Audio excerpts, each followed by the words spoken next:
మన ప్రభువును రక్షకుడైన యేసుక్రీస్తు వారి పరిశుద్ధ నామంలో కూడి వచ్చిన నా ప్రియులందరికీ నా హృదయపూర్వక వందనాలు తెలియజేస్తున్నానండి.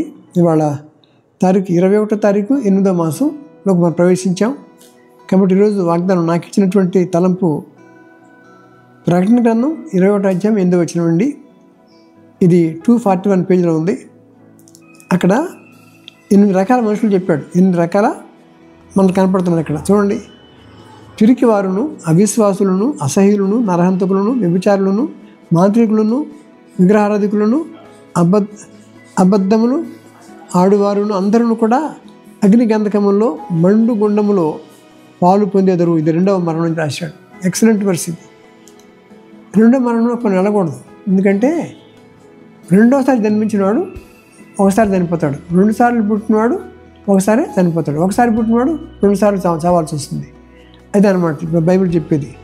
ఒకసారి అంటే తల్లి గర్భం పుడుతున్నాం, ఓకే. తర్వాత మారు మనసు పొంది ప్రభువులోకి మళ్ళీ రెండోసారి పునర్జన్మ దానిలో తీసుకుంటున్నాం. అప్పుడు ఏం ఒక మరణం ఉంటుంది, ఈ లోకం చచ్చిపోతాం. ఇక 2వ మరణం మనకి మన మీద దాడి చేయదు. కాబట్టి మారు మనసు రక్షణ అనుభవం చాలా ముఖ్యమైన బైబిల్ చెప్తుంది. ఇక్కడ చూడండి, ఇందులో లిస్ట్ ఇచ్చాడు. 21 లాస్ట్ 22 అధ్యాయాలు ఉంటాయి ప్రకటనలో. లాస్ట్ 21 అధ్యాయం 8వ వచనంలో మీకు చెప్తున్న మాటలు ఏంటంటే చూడండి, 8 రకాలు ఉన్నాయి ఇక్కడ. ఎవరు వెళ్తారంట 2వ మరణంలోకి, అగ్ని గంధకాల్లోకి. పెరిగేవారును, భయస్థులు, జాగ్రత్తగా ఉండాలి, భయపడకూడదు, అన్నిటికీ దేవుడు ఉన్నాడు నమ్మాలి. అవిశ్వాసులు, విశ్వాసం ఉండదు. 2, 3 అసహ్యులు, అంటే చూస్తేనే దేవుని దృష్టిలో అసహ్యం కనపడుతున్నారు. 3వది అసహ్యులు. 4 నరహంతకులు, అంటే కోప్పడిన నరహంతకులే ఒక లెక్క పడుతుంది. మర్డర్ చేయక్కర్లా, కోప్పడితేనే వాడు అగ్ని గంధకాలు పడతానని రాస్తుంది.